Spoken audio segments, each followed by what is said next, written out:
Ceci est une émission payée par l'heure de la bonne nouvelle. Bonjour et bienvenue à l'émission L'heure de la bonne nouvelle. Aujourd'hui, nous sommes bien sûr dans cette série de la découverte du pays de la Bible. Nous sommes à Jérusalem sur ce que vous voyez derrière moi, Via Dolorosa, une expression latine qui signifie le chemin de la douleur, puisque c'est ici, alors que Jésus a été condamné par Pilate. À l'époque, ici, se tenait la forteresse Antonia. C'est là que Jésus a été jugé par l'autorité civile romaine. C'est là qu'il a été condamné à la mort. Et c'est à partir d'ici qu'il s'est chargé d'une partie de sa croix et qu'il a marché jusqu'à son lieu d'exécution, Golgotha, où nous serons dans une prochaine émission. J'aimerais juste vous rappeler qu'aujourd'hui, je vous invite à venir avec nous puisque nous allons réfléchir sur la raison pour laquelle Jésus a été livré à la mort par l'autorité romaine. Demeurez avec nous, c'est un sujet intéressant et vous allez découvrir des choses intéressantes également. C'est l'heure de la bonne nouvelle.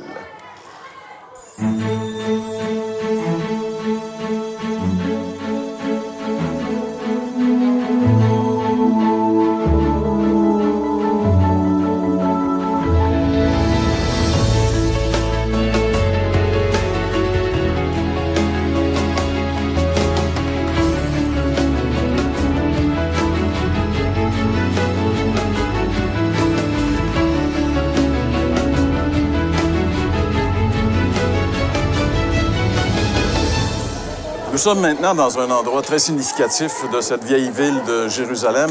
Nous sommes exactement à l'endroit où se tenait à l'époque de Jésus la forteresse Antonia. C'était l'endroit où le détachement de soldats romains était localisé ici à Jérusalem.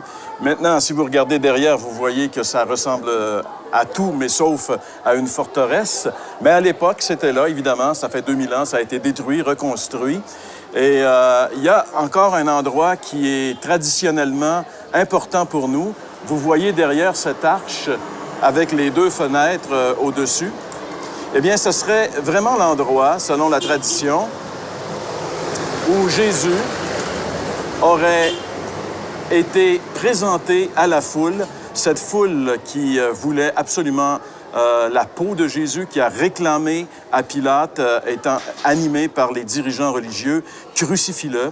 Eh bien, après l'avoir fait flageller, Pilate leur a livré. Et voici ce que nous pouvons lire dans l'Évangile de Jean, entre autres, chapitre 19, le verset 5. « Jésus sortit, portant la couronne d'épines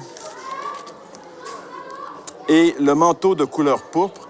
Pilate leur dit, « Voici l'homme. » Voici l'homme.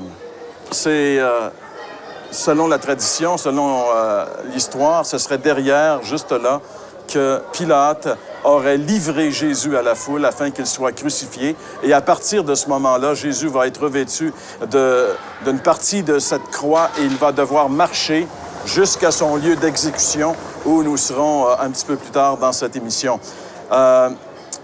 J'aimerais vous rappeler ici quelque chose de très important qui nous fait comprendre la raison pour laquelle Jésus a été condamné par un gouverneur romain, finalement, alors qu'on est dans la ville de Jérusalem. À l'époque, les Juifs n'avaient pas le pouvoir juridique de prononcer une sentence de mort sur une personne. Ils étaient sous la tutelle de l'Empire romain. En réalité, Israël était à l'époque un pays conquis par les Romains, il faisait partie de l'Empire romain. C'était une province dans cet Empire romain, la province de la Judée. Et comme ils n'avaient pas la capacité juridique de condamner quelqu'un, ils étaient obligés de s'en remettre à l'autorité juridique de l'époque, qui sont les Romains. Et le gouverneur romain de l'époque était Pilate, qui avait évidemment ici, dans la forteresse Antonia, qui avait ses appartements. C'est là qu'il demeurait avec le détachement de soldats romains. C'est là que Jésus a été amené. C'est là qu'a eu lieu son procès. C'est là qu'il a comparu devant Pilate. Et c'est juste ici que Pilate a livré Jésus à cette foule en leur disant « Voici l'homme ». Donc, c'est quand même assez révélateur que ce soit quelqu'un qui n'avait rien à voir jusqu'à un certain point avec le peuple juif, qui a eu la décision finale concernant la vie ou la mort de Jésus. Pourquoi est-ce que c'était un gouverneur romain, un Romain, qui a eu cette obligation de prendre cette position sur la personne de Jésus? Eh bien, c'est ce que Jeff va nous développer dans un instant au retour de la pause.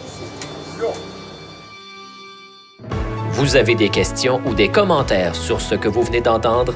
Contactez-nous par téléphone ou réagissez sur les médias sociaux.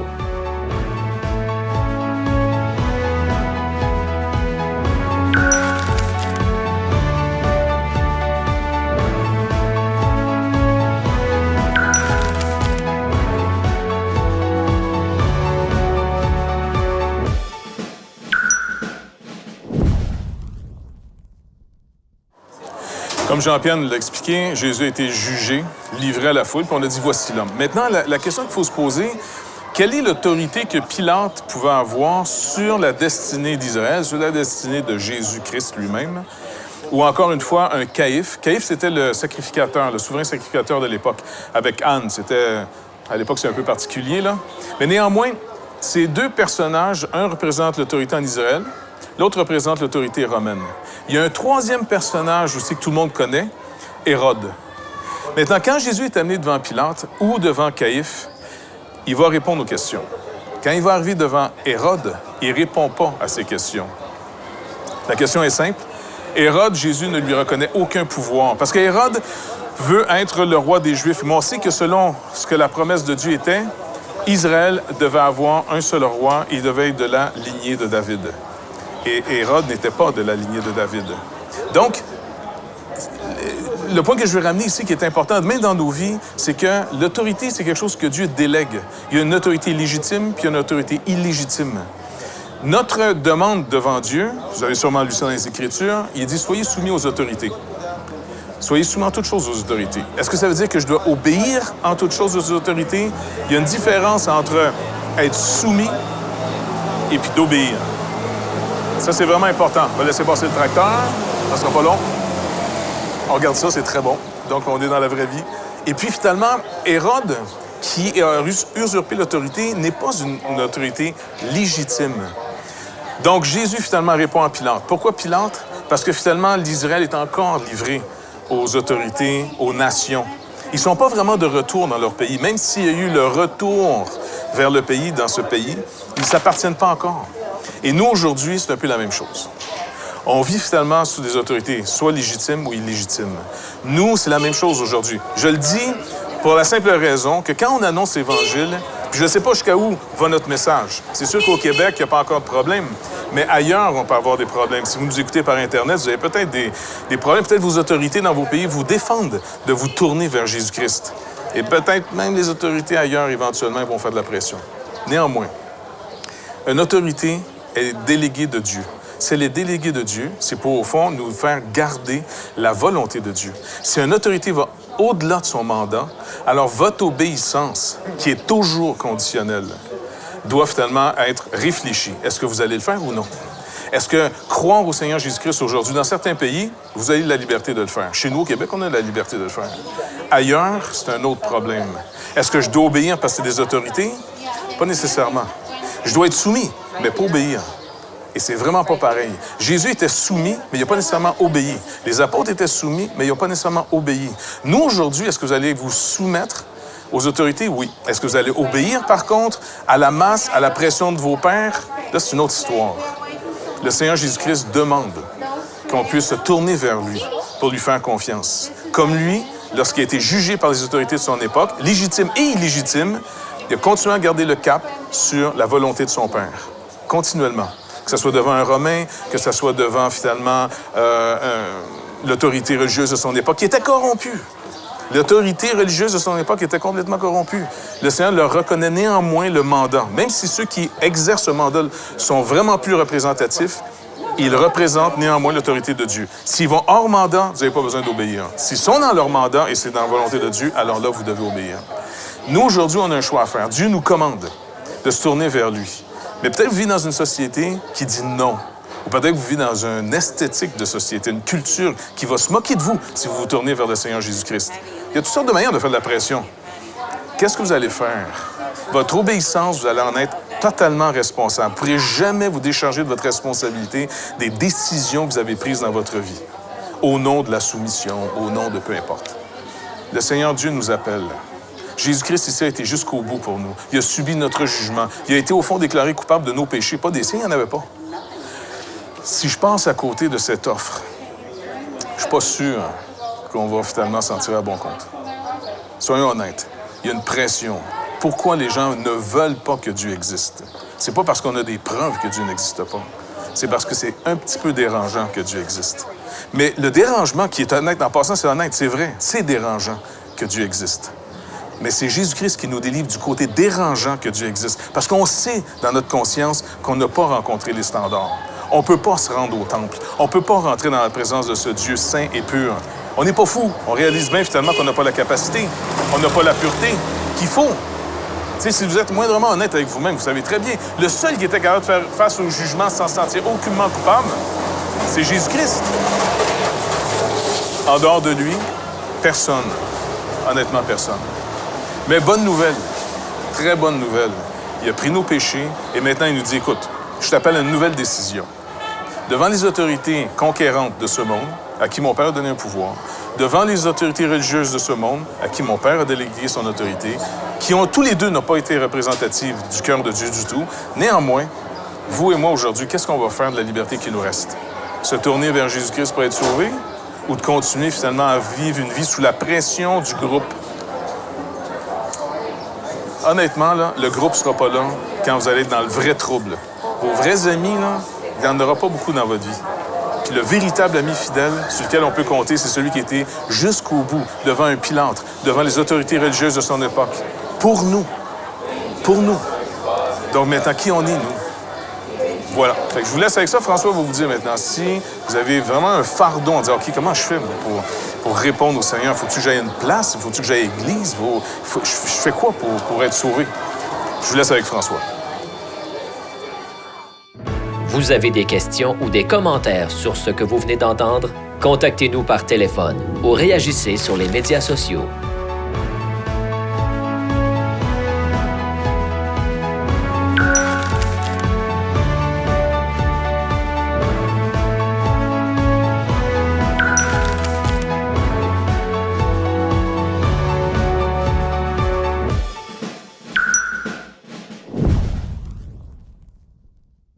Ce fameux Pilate qui avait une autorité légitime, comme Jeff vient de nous le préciser, a posé une question en fait que lui s'est posée et à laquelle il a dû répondre, mais une question que tout être humain doit aussi un jour se poser. Je vous lis cette question que Pilate a posée. On la retrouve dans l'Évangile de Matthieu, le chapitre 27 et le verset 22. Pilate leur dit, « Que ferai-je donc de Jésus qu'on appelle Christ? » Que ferait donc de Jésus qu'on appelle Christ? En fait, le contexte de l'histoire, c'est que Barabbas venait d'être délivré suite au choix de la foule. Et maintenant, Pilate était avec Jésus, j'allais dire, Jésus, il était dans les bras de Pilate. Il fallait que Pilate prenne une décision à propos de Jésus. Et ce Pilate, son histoire, je la trouve pathétique, parce que je connais personne dans la parole de Dieu qui semble avoir été aussi tourmenté que Pilate, bien qu'il ait finalement pris une décision contre Jésus. Il ne s'est pas positionné pour Jésus. Parce que Pilate, à un moment donné, on peut dire qu'il a fait 4 grandes tentatives de se débarrasser de Jésus sans le rejeter vraiment. Et ça, c'est ce qu'on essaie de faire aujourd'hui. On ne veut pas nécessairement rejeter le Christ raide, direct, mais on prend des mesures pour éviter de répondre franchement à la question. Et lui, Pilate, à un moment donné, je ne sais pas si vous vous rappelez, mais à un moment donné, dans les évangiles, on voit Pilate qui envoie Jésus à Hérode pour se libérer du cas. Mais Hérode le renvoie à Jésus, donc cette tentative n'a pas fonctionné. Ensuite, Pilate l'envoie, le remet entre les mains des religieux de l'époque, en fait, ceux qui avaient voulu le condamner. Pilate se ramasse que les gens religieux refusent, eux aussi, de s'en occuper, et Jésus revient à Pilate. Ensuite, qu'est-ce que Pilate fait? C'est qu'il le remet à la foule. Il dit, jugez-le vous-même. Et encore une fois, la foule n'avait pas ce privilège de mettre à mort Jésus, comme Jean-Pierre nous l'a précisé tout à l'heure.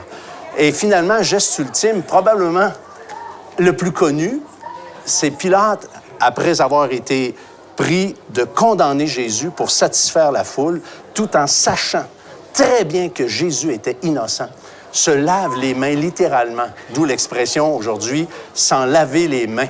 Alors, Pilate fait aussi cette tentative pour se débarrasser de cette décision, mais malheureusement pour lui et pour nous aujourd'hui, il n'y a pas de façon de rejeter Jésus ou de l'éviter, si ce n'est qu'en étant clair et en prenant une position claire. Alors, vous qui nous écoutez aujourd'hui, nous devons, chacun d'entre nous aussi, répondre à cette question que Pilate a posée. Que ferai-je de celui qu'on appelle Christ? Deux choix, seulement deux choix sont là devant nous. Le rejeter, tout simplement. Refuser de croire qui il était. Refuser de croire ce qu'il a dit. Et malheureusement, en subir les conséquences, et les conséquences, il faut le dire, les conséquences éternelles. Mais vous pouvez aussi prendre position vis-à-vis de lui. Et même, comme on a entendu tantôt, si on pourrait jusqu'à avoir des problèmes avec les autorités ou simplement la pression sociale qui est tout à fait en opposition avec ceux et celles qui se décident pour Jésus, eh bien, c'est quand même le prix que vous devriez payer parce que Jésus, lui, a payé le prix pour le rachat de nos âmes. Jésus a payé le prix pour que nous puissions être pardonnés. Il est venu dans ce monde pour donner sa vie. Et si on rejette ce Christ, si on rejette l'œuvre de la croix, si on refuse de la prendre comme étant le seul moyen de salut, la seule façon d'être réconcilié avec Dieu, nous sommes malheureusement et éternellement perdus, loin de Dieu pour l'éternité. Alors, vous qui nous écoutez, j'aimerais tellement que vous puissiez arrêter aujourd'hui, faire ce choix. Et s'il vous manque des éléments, contactez-nous ou simplement lisez le Nouveau Testament et Dieu va vous parler parce que c'est une question éternelle. C'est une question tellement importante que vous ne pouvez pas ou vous ne devriez certainement pas la négliger de quelque façon que ce soit. Alors, arrêtez-vous, comme nous dit le texte de l'Ancien Testament, arrêtez et sachez que je suis Dieu. C'est sur cette pensée, cette réflexion que je vous laisse aujourd'hui.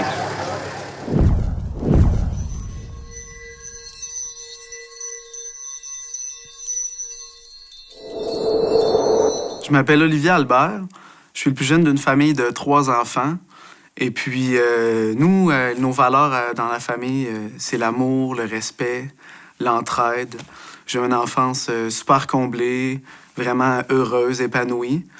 Puis, à 12 ans, je me suis inscrit dans les cadets avec mon frère. Puis, on faisait beaucoup d'activités sportives, des camps, les fins de semaine dans le bois. Puis, moi, j'étais beaucoup plus dans la musique. Puis, c'est là que je me suis découvert une passion, vraiment, pour la musique. J'ai commencé à jouer de la trompette.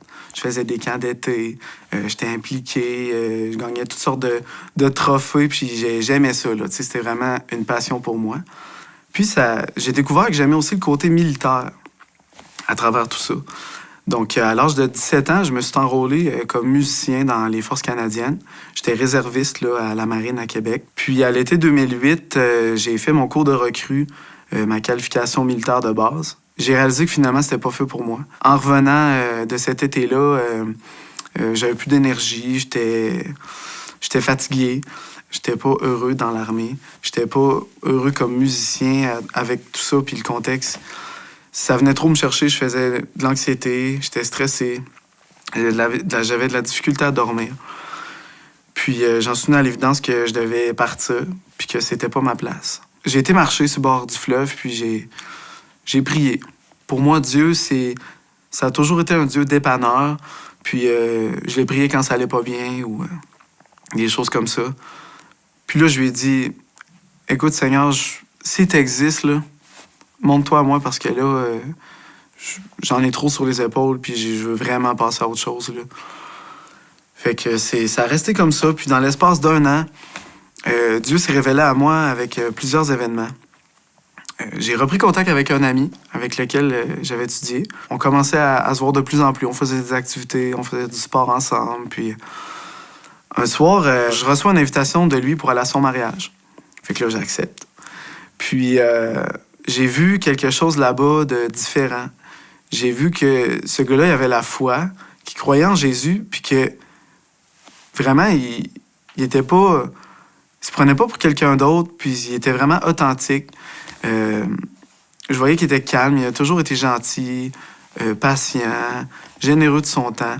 Puis là, j'ai vu qu'il avait vraiment... Il croyait en Dieu, puis que c'était quelque chose d'important pour lui. J'ai vu son sérieux là-dedans, puis j'ai commencé à me poser plus de questions.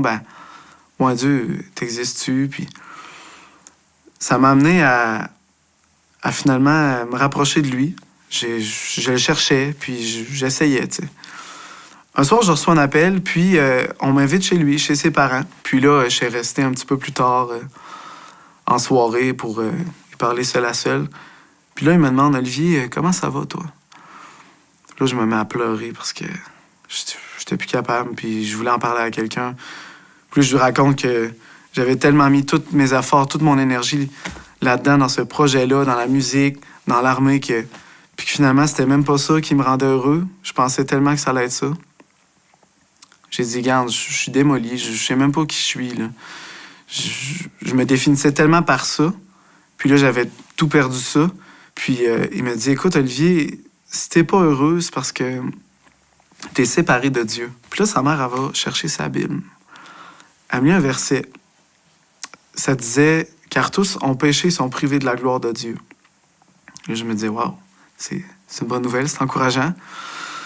Mais là, elle me lit après un verset qui dit aussi, car Dieu a tant aimé le monde qu'il a donné son Fils unique, afin que quiconque croit en lui ne périsse pas, mais qu'il ait la vie éternelle. Puis là, elle me parle de la croix de Jésus. Qu'est-ce que Jésus a fait sur la croix? Puis là, j'ai réalisé que Dieu m'aimait. Dans le fond, Dieu est tellement juste, il ne tolère pas le mal en sa présence, mais en même temps, il nous aime tellement, puis il ne veut pas qu'aucun d'entre nous périsse, qu'il a trouvé un moyen, puis ça a été la croix. Il a envoyé le Seigneur Jésus à ma place sur la croix pour porter ma condamnation.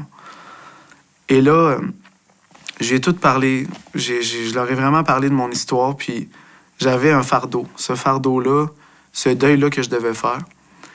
Elle me lit un verset qui dit « Venez à moi, vous tous qui êtes fatigués et chargés, je vous donnerai du repos. » Là, je le voulais, ce repos-là. J'ai dit « Ouais, vraiment, là, je vais te donner ma vie. Je veux que tu la prennes. Transforme-moi. Puis je veux passer à autre chose. Prends mon fardeau. Je vais être heureux. » Puis j'ai dit « Garde, prends tout, Seigneur. » D'abord, j'ai essayé par moi-même. J'ai essayé faire plein de projets. Puis je trouvais pas le bonheur. La seule personne qui a vraiment pu me donner le bonheur, c'est le Seigneur Jésus. Parce qu'il a fait pour la croix pour moi, par amour. Puis c'est ce matin-là que j'ai donné ma vie à Dieu. J'ai dit, garde, Seigneur, prends ma vie, change-la. Puis je me suis senti libéré. Puis maintenant, ben ça change plein de choses. J'aime encore la musique. Je travaille là-dedans, j'enseigne. Mais je sais que c'est pas que ça, ma vie. Puis mon identité, ben c'est en Dieu. Puis c'est ce qui fait mon bonheur. Puis c'est vraiment le Seigneur qui me comble. C'est la seule source de mon bonheur.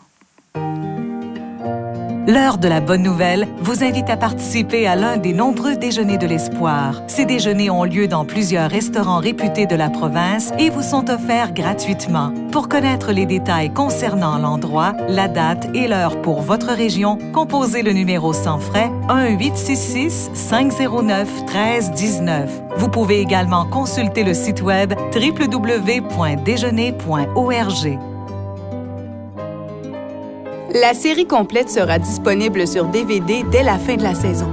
Pour commander, écrivez-nous à l'heure de la bonne nouvelle, casier postal 26006, Trois-Rivières, Québec, G8Y7M1. Vous pouvez également le faire par courrier électronique à info@hbn.ca. Alors, c'est ainsi que se termine cette émission.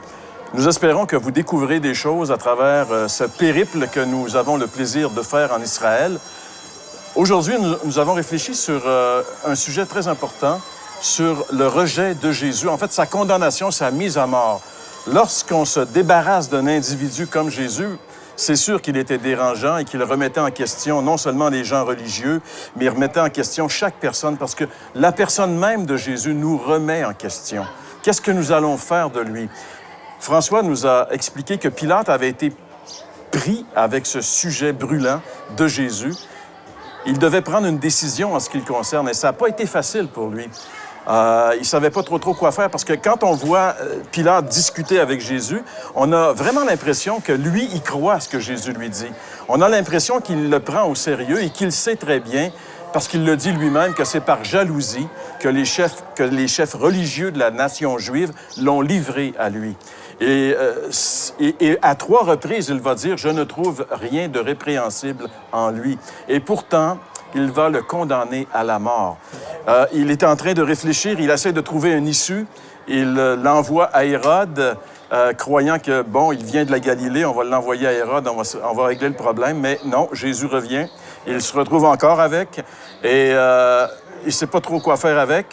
Et là, en plus, sa femme arrive et lui dit « Écoute, n'ai rien à voir à faire avec ce juste. J'ai eu des cauchemars cette nuit, j'ai rêvé, et puis, écoute, fais attention. » Alors, ça vient ajouter à la pression sur Pilate, mais il doit prendre une décision, et puis, finalement, la foule qui est devant lui va obtenir raison. C'est elle qui va le faire craquer, et il va faire en sorte qu'il va livrer Jésus à la condamnation, à la mort. Horrible!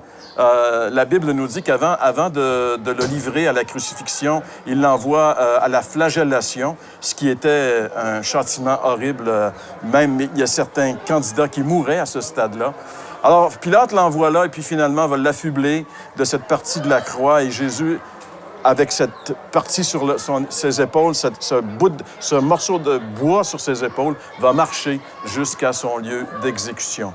Et j'aimerais juste vous rappeler en terminant que lorsqu'on réfléchit sur ce qui s'est passé ici, c'est vraiment horrible, mais Jésus l'a fait parce qu'il nous aime.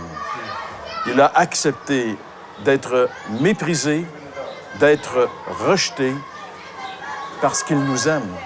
Il n'était pas obligé de faire ça. Il le fait parce qu'il voulait obéir d'abord à son Père et deuxièmement parce qu'il nous aimait. Nous avons, dans le rejet de Jésus, dans les souffrances de Jésus, la preuve que Dieu nous aime. Et tout comme Pilate, nous aussi, nous avons une décision à prendre concernant Jésus. Qu'allez-vous faire de tant d'amour manifesté pour vous? Vous pouvez demeurer indifférent, vous pouvez refuser de croire, c'est votre décision, mais sachez qu'il y a des conséquences à la décision que vous allez prendre. Il y en a eu pour Pilate et il y en aura pour chaque personne. Alors, c'est pourquoi que nous, à l'heure de la bonne nouvelle, nous vous invitons à prendre la bonne décision, à vous tourner vers le Seigneur Jésus-Christ et à vous engager à marcher avec lui. C'est tout le temps que nous avons pour aujourd'hui. On vous invite à demeurer avec nous. Merci beaucoup, Jeff. Merci beaucoup, François. Et la semaine prochaine, on se retrouve au lieu d'exécution. On se retrouve au Golgotha, à l'heure de la bonne nouvelle. Ceci était une émission payée par l'heure de la bonne nouvelle.